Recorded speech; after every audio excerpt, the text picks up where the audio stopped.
Well, Kirby Air Riders is almost here, and I am very excited to finally play this game.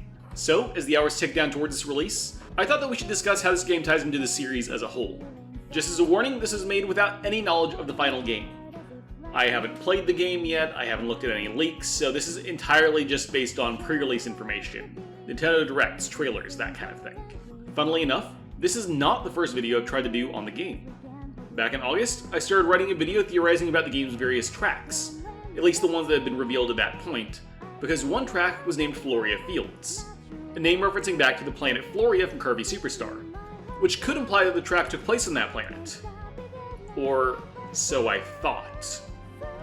I wrote the whole script, then went back to do some verification afterwards, and found that the Japanese name of the new track was actually Floralia Fields, and had a different Japanese name than the Superstar planet, which led to that entire video becoming far less compelling, and so at the time I just kinda put it off. But now that we're approaching release, some of those new tracks still seem worth discussing, even if they can't carry a whole video on their own. While I won't try to place every single one on the map, Cavernous Corners and its top right equivalent Crystal still do look very similar to the Crystal stage of the Great Cave Offensive.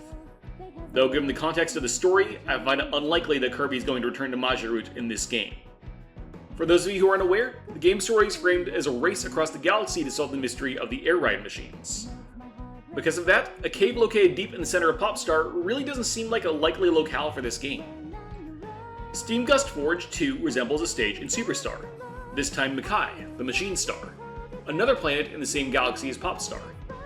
Unlike with the Great Cave Offensive, this stage being on another nearby planet would actually make a lot of sense for a story about a race across the stars.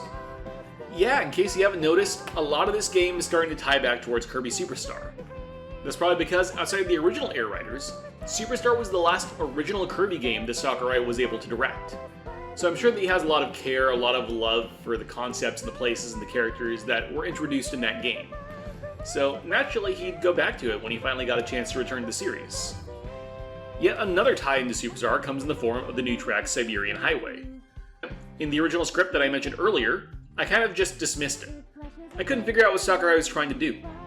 However, he showed his hand in the second Air Riders Direct, when he revealed the computer virus would be returning in this game.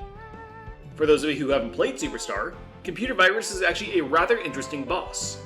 Framing itself as text boxes that appear in the world in front of Kirby, and forces them to play through a series of Dragon Quest-esque fights. It shows itself as a sort of digital construct, very similar to how Siberian Highway looks. So I have to imagine that the boss of the track are related in some way. I have a lot of thoughts about this boss, and what it can imply about the Kirby universe as a whole. So I really hope that we get to explore a little bit more about it in this game, so I can finally make a dedicated video about it.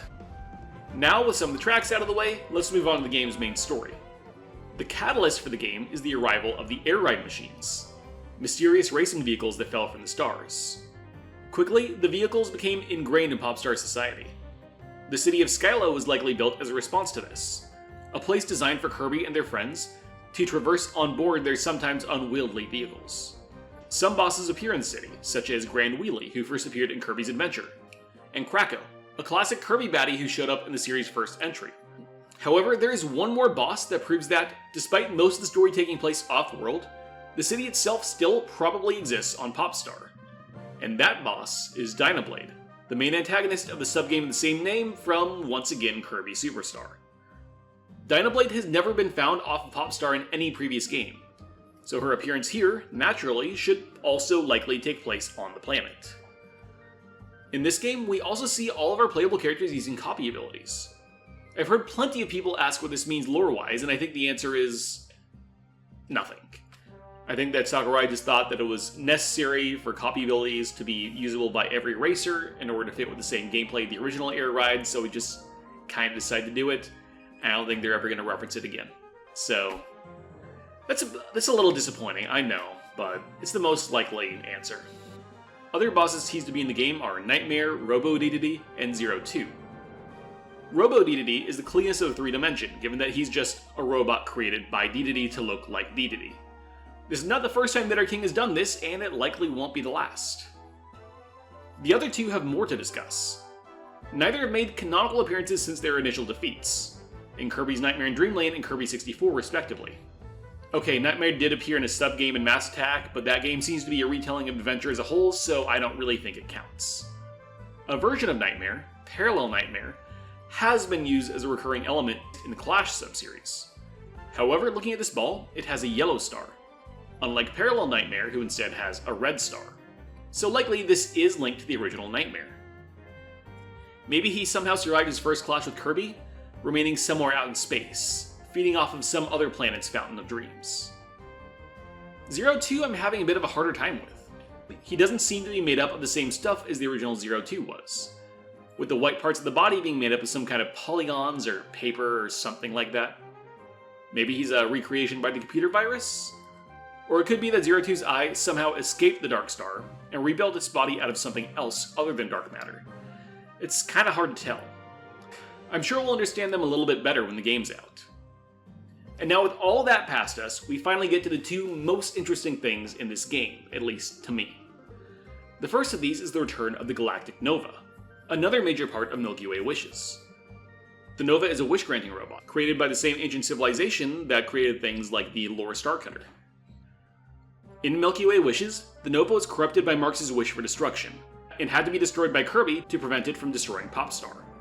However, in Meta Nightmare Ultra, the Nova is shown to be capable of reassembling itself.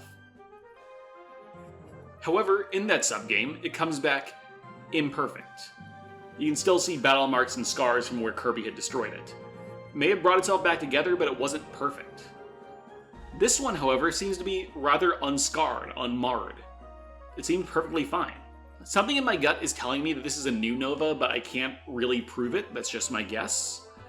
But maybe the Nova is the cause of the arrival of the machines, or even the goal that all the racers are heading towards. It would be really interesting for this game to mirror Milky Way wishes so closely, but I have a hard time believing that's the full story. Finally, let's talk timeline. Now, as I said earlier, the main catalyst for the story was the arrival of the Air Ride machines. Or to put it another way, the Air Ride machines arrived somewhat recently. As such, the previous Air Ride title couldn't have taken place that long before the events of this game, given that many of the machines present in that game are among those presented as new arrivals on Popstar in this game. That also places the original Air Ride far later in the timeline than I would have ever imagined before this game was revealed. After all, if the two games take place in close conjunction, then by the time of the original Air Ride, Kirby had already met Magolor, Suzy, and Taranza, placing both games after their first appearances. It also features a Turtilting, which means that even Forgotten Land predates Air Ride. Barring some outliers that I'm not already familiar with, the Air Ride duology seems to take place clear at the end of our current timeline. And that's it for the interesting tidbits that I wanted to bring to the table. Do you have anything else that you think are worth mentioning? Let me know in the comments, and if you want to talk about spoilers, then feel free to join our Discord server linked in the description, where we're going to be talking about that there. Thanks for watching, and see you soon.